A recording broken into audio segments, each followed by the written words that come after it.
सुस्वागतम. मुरांबा मालिकेच्या आजच्या भागामध्ये आपण पाहणार आहोत की आता रमा काउंटरवरून कावेरीची फाईल घेऊन पुढे जाऊ लागते. तर इकडे आता अक्षय आणि सीमा शेजारीचे एका कपड्याच्या आड लपलेले असतात. तेव्हा पुन्हा रमा ही पाठीमागे बघते तर अक्षय आणि सीमा पटकन खाली बसतात. त्यानंतर रमा ही पुढे बाहेर निघून जाते. तेव्हा सीमा आणि अक्षय दोघेही बाहेर जाऊ लागतात. तर रेवासुद्धा दरवाजातून बाहेर येते. इकडे आता अक्षय घरी येणार म्हणून आई आजीने बाहेरून स्वयंपाकाच्या कूक बोलावलेल्या असतात आणि त्या भाजी करत असतात. तिथे येत आजी म्हणते की तुम्हाला माहीत आहे ना अक्षयला गोड चालत नाही. तर तेवढ्यात मयुरी तिथे येत आजीला म्हणते की माझा अक्षय कसा आहेस. तेव्हा आजी म्हणते की अच्छा, आत्ताशी तुला तुझ्या जगातून बाहेर येण्यासाठी वेळ भेटलाय वाटतं मयुरी. तेव्हा मयुरीला राग येऊन मयुरी म्हणते की हो आजी, मिळाली मला आता फुरसत आणि तुम्हाला कसं जरी विचारलं ना तरी तुम्ही मलाच रागवता. तेव्हा मी माझ्या दुनियेतच सुखी आहे एकदम. त्यानंतर आता रागाने मयुरी तिथून निघून जाते. तर तेवढ्यात जान्हवी तिथे तो स्वयंपाक बघताच जान्हवी म्हणते की आई आई आजी, स्पेशल स्वयंपाक वाटतं. आणि लगेच जान्हवी त्या पदार्थाची चव घेते. तर जान्हवी म्हणते की आई आजी, पण या पदार्थांना रमाच्या हाताची चव नाही आहे. तेव्हा आई आजी म्हणते की झालं का तुझं जान्हवी बोलून. त्यानंतर आई आजी ही सोफ्यावर येऊन बसते आणि जान्हवीला म्हणते की जान्हवी, सारखं सारखं तू रमाचं या घरात काय नावं घेतेस. माझ्या अर्थाने ती फक्त एक कामवाली आहे, पण ती नाही आहे ना आता इथे. जान्हवी म्हणते की मी फक्त म्हटले की रमाच्या हाताला जास्त चव आहे आणि जोपर्यंत अक्षय रमाच्या हातचं खाणार नाही तोपर्यंत त्याचं पोट भरणार नाही. तेव्हा आई आजी म्हणते की अक्षय आला तर त्याच्यासमोर रमाचं नाव काढू नकोस, कारण त्याच्यासमोर जर रमाचं नाव काढलं तर पुन्हा त्याला त्रास होईल. आई आजी म्हणते की त्याची तब्येत बरोबर नाही, मग त्याला त्रास द्यायचा का. तर जान्हवी म्हणते की बरोबर आहे, नाही द्यायचा त्याला त्रास. जान्हवी म्हणते की ठीक आहे, नाही घेणार मी त्या रमाचं नाव. आणि जेवण समोर आलं तर मी म्हणेल फंटॅस्टिक फूड, आणि सूप समोर आलं तर मी म्हणेल की रमाच्या हातच्यापेक्षा इलिशियस झालं हे सूप. इकडे आता सीमा ही अक्षयला घेऊन त्याच्या कार समोर येते. तर रेवासुद्धा अक्षयसोबत असते आणि सर्वजण कारमध्ये बसतात. तेवढ्यात आरशातून रेवाचे लक्ष पाठीमागून येत असलेल्या रमा आणि कावेरीकडे जाते. तर रमासुद्धा ती कार बघत म्हणते की आई, ही बघ आमची म्हणजे मुकादमाची कार. तर रेवा ही रमाकडे बघू लागते. ते बघून रेवा पटकन कारमधून खाली उतरते आणि मोबाईलसोबत बोलू लागते. तर सीमा म्हणते काय झालं रेवा. रेवा ही तिच्या हातातील स्कार्फ खाली टाकते आणि तो घेण्याचा प्रयत्न करू लागते. पण त्याच वेळेस रेवा तिचे पोट खूप वर आल्याचे दाखवत असते. त्यानंतर रेवा ही पोटावरून हात फिरवते. तेव्हा कावेरी म्हणते की हिने ज्या पद्धतीने पोटावरून हात फिरवला आणि ज्या पद्धतीने ही वाकली ना, त्यानुसार हिचं पोट तर आलं नाही ना. तर रमा म्हणते की आई कसंही काय बोलतेस तू. तेवढ्यात अक्षय ओरडून रेवाला म्हणतो की ए बाई, काय करतेस तू, उशीर झालाय, चल ना. त्यानंतर रेवा ही कारमध्ये बसून अक्षय हा जाऊ लागतो. तर रमा म्हणते की आई, हे सुद्धा गाडीमध्ये आहेत, मग ते मला भेटायला का नाही आले आई. इकडे आता अक्षय घरी येण्याचे समजताच आई आजी सर्वांना बोलावते आणि म्हणते की अक्षय हा घरी येत आहे, तरी तो खूप मोठ्या अपघातातून वाचलाय हे याकडे तुम्ही दुर्लक्ष करू नका आणि त्याच्यासोबत सर्वांनी चांगलं वागायचं. जान्हवी म्हणते की आई आजी, तुम्ही अजिबात काही काळजी करू नका. अक्षयला जे आवडेल ना तसंच आम्ही वागू. तर आरती म्हणते की आता ते आले ना, आम्ही त्याला छान ओवाळणार आहोत. तर रमाकांत म्हणतो की मी बागेतील फुले त्याच्या रूममध्ये आणून ठेवील, म्हणून त्याला प्रसन्न मग वाटेल. तेवढ्यात अक्षय त्याच्या कारमधून घरी येतो. घराच्या दरवाजातून येत असताना आई आजी म्हणते की अक्षय सावकाश बर का. तर हसतच जान्हवी म्हणते की अक्षय तुझं स्वागत आहे. तेवढ्यात आरती म्हणते की थांबा बरं का, मी आलेच. आणि आरती ओवाळीचे ताट आणण्यासाठी जाते. तेवढ्यात थांबा असे म्हणत रमा ही आरतीचे ताट घेऊन तिथे येते. तेव्हा रमाला बघून अक्षयला मोठा धक्का बसतो. तर रमा म्हणते की तुम्ही असे आलेत आणि मी तुमच्या स्वागताला नाही येणार, असं कधी होईल का. त्यानंतर रमा ही प्रेमाने अक्षयकडे बघत अक्षयला ओवाळते. तर अक्षय खूप खुश झालेला असतो. तेवढ्यात आई आजी म्हणते की अक्षय, अरे काय झालं, कुठं लक्ष आहे तुझं. तर अक्षय हा भानावर येतो. आई आजी म्हणते की आरती, तू त्याला ओवाळणार होतीस ना, आण ना मग ताट. तर आरती ताट आणायला जाते पण अक्षय तसाच आतमध्ये येतो. तेव्हा आई आजी म्हणते काय झालं अक्षय. त्यानंतर आनंद आणि आभ्या हे अक्षयला धरत अक्षयला सावरत त्याच्या बेडरूममध्ये आणतात. तर अक्षय हा कॉटवर बसतो. त्यानंतर आनंद आणि आभ्या दोघेही अक्षयकडे बघू लागतात. तर आभ्या म्हणतो की अक्षय, तुझ्या मनात काय चाललंय ना ते कळतंय मला. आनंद म्हणतो की मला माहीत आहे अक्षय, तुला रमाची आठवण येत असणार, पण प्लीज तू आराम कर. आनंद म्हणतो की अक्षय तू रमाचा आत्ता विचार करू नको, कारण तुला आता या इंजुरीतून बाहेर यायचंय. आब्या म्हणतो की रमाला यामधलं काहीच सांगितलं नाहीये. अक्षय करू का तिला कॉल आणि सांगू का? तर बोट करत अक्षय नकारार्थी मान हलवतो आणि म्हणतो नको.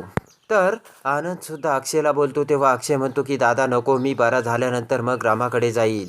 इकडे आता रामा ही घरी येते आणि कावेरीला म्हणते की आई आता हे रामाबरोबर छान राहतात आणि आनंदी आहे हे मला त्यांनी सांगायचं ना. ते मला भेटायला नाही आले, पण त्यांनी निदान हे तरी सांगायचं की आता मी रेवाबरोबर सुखी आहे म्हणून. मला कोणीच कसं सांगत नाही आणि सगळेच जण माझ्यासोबत खोटंच का बोलते, असे आता चिडून रमा ही कावेरीला बोलत असते. रमा म्हणते की मी त्यांची खूप वाट बघितली की नाही आई, आणि मी त्यांना फोनसुद्धा केला होता, पण रेवाने त्यांचा फोन उचलला. तेव्हा मला म्हटली की आता अक्षय तिच्याबरोबर खुश आहे आणि मी नसल्यामुळे ते जास्त आनंदी असल्याचे रेवाने मला सांगितल्याचे आता रमा पंकज आणि कावेरीला बोलते. रमा म्हणते की रेवा इथे आली होती त्यावेळेस ती मला म्हणाली की नाही अक्षयसोबत ती बाहेर कुठेतरी जाणार आहे, त्यांचं काहीतरी गेट टुगेदर आहे म्हणून. रेवा सुद्धा त्यांच्या सोबत जाणार आहे आणि हे सुद्धा यायला तयार झाले, तसेच रेवा मला सांगत होती. रमा म्हणते की आई तू बरोबर सांगत होती, मला वाटतंय रेवा खरंच प्रेग्नंट आहे. तेव्हा रामाची ती झालेली अवस्था बघून आणि अक्षयवरचे प्रेम बघून कावेरी आणि पंकजला खूप वाईट वाटत असते. तर रमा म्हणते की लग्नाच्या अगोदर यांचं आणि रेवाचं काहीतरी होतं, मग त्यांनी माझ्यासोबत का केलं लग्न, नाही करायचं ना माझ्यासोबत लग्न, का फसवलं मला त्यांनी, असे सर्व प्रश्न आता रमा ही कावेरी आणि पंकजला विचारत असते. रमा म्हणते की लग्नाच्या सुरुवातीला यांना मी आवडत नव्हते आणि त्यांचं सुद्धा बरोबर आहे, मी शिकलेली नव्हती, अडाणी होते ना, त्यावेळेस ते माझा रागराग करत होते, पण नंतर त्यांना मी आवडत होते. रमा म्हणते की पण मी इतक्या दिवस त्यांच्यासोबत लग्नाची बनून राहिले आणि त्यांची बायको म्हणून राहिले, त्यांचं माझ्यावरती नंतर खूप प्रेम होतं. रमा म्हणते की त्यानंतर मग मी रेवाला त्या घरी घेऊन आले ना, मग त्यानंतर त्यांना काहीतरी वाटलं असेल, त्यानंतर मग त्यांच्याकडून काहीतरी चूक झाली असेल आणि मग ती चूक लपवण्यासाठी त्यांनी माझ्याबरोबर हे सर्व काहीतरी केलं असेल, असे आता रमा तर्कवितर्क करून कावेरी आणि पंकजला बोलत असते. आणि त्यामुळेच अपराधाची भावना त्यांच्या मनात होती, म्हणून ते माझ्यासोबत असं वागत होते. तर कावेरी म्हणते की रमा तसं काहीच नाही ग, तू असे विचार करू नकोस. पंकज म्हणतो की समोरच्याने जर माणूस दुखावला गेला ना, तर त्याच्या मनात काहीही वेगवेगळे विचित्र विचार येतात रमा, आणि मग माणूस चांगल्या गोष्टीचा सुद्धा वाईट अर्थ लावत असतो.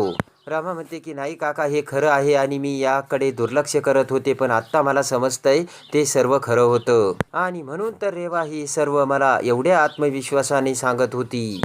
जेव्हा मला हे कळलं ना, त्यावेळेस मी रेवाला बोलून दाखवलं होतं आणि त्यावेळेस ती अजिबात घाबरली नव्हती, असे आता रमा ही कावेरीला बोलते. रमा म्हणते की आणि ती आत्मविश्वासानेच त्या घरात वावरत होती आणि मला सांगत होती की मी तुझ्या नवऱ्याला मिळवून दाखवीनच. रमा म्हणते की आत्ता मला कळतंय हे आणि रेवा बरोबर होती आणि फक्त ते मला दाखवण्याचे नाटक करत होते. ठीक आहे रमा म्हणते की पण मी आता कुणावरच विश्वास नाही ठेवणार. एवढ्या दिवस मी त्या घरात राहिले आणि हा जो काही त्रास सहन केला ना, हा फक्त त्यांच्यासाठी केला मी, आणि त्यावेळेस ते सुद्धा माझ्यासोबत खोटं बोलले आणि तुमच्यासोबत तर मी लहानपणापासून राहिले, तरीसुद्धा तुम्ही माझ्यासोबत खोटं बोललात, असे आता रडतच रमा ही कावेरी आणि पंकजला बोलते. रमा म्हणते की मी आता कुणावरच विश्वास नाही ठेवणार आणि स्वतःवर देखील विश्वास नाही ठेवणार. मी अगोदर बघणार आणि गोष्टीची खात्री करून घेणार आणि नंतरच त्यावर विश्वास ठेवीन. रमाचे ते बोलणे ऐकून कावेरीला रमाची अवस्था बघवत नसते आणि ते बोलत असतानाच रमा ही ढळढसा रडू लागते. इकडे आता अक्षय त्याच्या बेडरूममध्ये बसलेला असतो. तेव्हा रमाने आपल्याला कसा आपला आणि रेवाच्या प्रपोजचा फोटो दाखवला आणि हे सर्व खरं आहे का असे विचारले. तेव्हा हे सर्व खरं असल्याचे आपण कसे रमाला सांगितले हे आता अक्षयच्या डोळ्यासमोर येते. त्यानंतर रमा ही आई आजी आणि सर्वांना सांगते की तुम्ही बरोबर बोलत होता आई आजी, माझ्यात आणि तुमच्यात खूप अंतर आहे. झोपडी आणि महाल यांची कधीच बरोबरी होऊ शकत नाही, असे आता रमाने सांगितल्याचे अक्षयला आठवते. त्यानंतर रमा ही रागाने तिची बॅग भरून कशी मुकादमाच्या घरातून निघून गेली हे सर्व अक्षयच्या डोळ्यासमोर येतो. त्यानंतर अक्षय हा उठून उभा राहून बाहेर जाऊ लागतो. त्यानंतर अक्षयचे लक्ष आरशाकडे जाते, तर अक्षय हा आरशासमोर येऊन उभा राहतो आणि शेजारीच रमाचे टिकलीचे पॉकेट ठेवलेले असते ते हातात घेत अक्षय म्हणतो की रमा आता मला तुझी खूप सवय झाली आणि तुझ्या टिकलीची सुद्धा. त्यानंतर अक्षय त्या पॉकेटमधील एक टिकली काढतो आणि ती आरशाला लावतो. त्याचबरोबर ती टिकली ही रमाच्या कपाळी लागलेली असते असे अक्षयला वाटते आणि रमा तिथे आलेली असते. तर रमा म्हणते की खरंच, आणि असं असेल तर मग या ना मला न्यायला, असे हसत आता रमा ही अक्षयला सांगते. तेव्हा आता अक्षय हा खूप खुश झालेला असतो आणि पाठीमागे बघतो तर तो फक्त अक्षयचा एक भास असतो. त्यानंतर आय्याजी ही रेवाला घेऊन रमाच्या घरी येते आणि आय्याजी ते डिव्होर्सचे पेपर रमाच्या हातात देते. तेव्हा ते पेपर उलगडत रमा म्हणते की हे कसले पेपर आहे. तेव्हा रेवा म्हणते की हे डिव्होर्सचे पेपर आहे.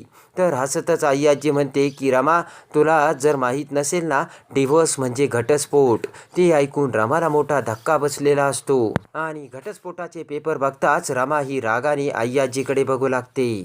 आय्याजी म्हणते की रमा, आता या पेपर्सवर तू सह्या कर, कारण आता अक्षयला तुझी गरज राहिली नाही. अक्षयची काळजी घेण्यासाठी रेवा ही आता परफेक्ट आहे. तेव्हा रमाला मोठा धक्का बसलेला असतो, पण त्यानंतर रमा विचार करते आणि रमाचा अक्षयवरचा विश्वास हा थोडा देखील कमी झालेला नसतो. रमा म्हणते की नाही आय्याजी, अगोदर यांना येऊ द्या आणि यांच्यासमोर मी या पेपर्सवर सह्या करील. त्यांना या माझ्याकडून सह्या डिवोर्सच्या लागत असतील ना, तर मी तयार आहे, पण हे आल्याशिवाय मी अजिबात सही करणार नाही. तेव्हा ते ऐकून आय्याजीला मोठा धक्का बसतो. तर आता रमाने एकाच वाक्याने आय्याजीला अक्षयवरचा विश्वास दाखवलेला असतो आणि त्यानंतर रमा ही ताबडतोब त्या डिव्होर्सचे पेपर ही आजीच्या तोंडावर फेकते. तर आता रागाने डिव्होर्स देण्यासाठी रमाने अक्षयला नकार दिलेला असतो. तर आता अक्षय हा रमाचा गैरसमज दूर करून रमाला कसे मानाने घरी घेऊन येतो हे बघण्यासाठी आणि मुरंबा मालिकेच्या डेली अपडेटसाठी आपल्या चॅनलला लाईक करा, सबस्क्राईब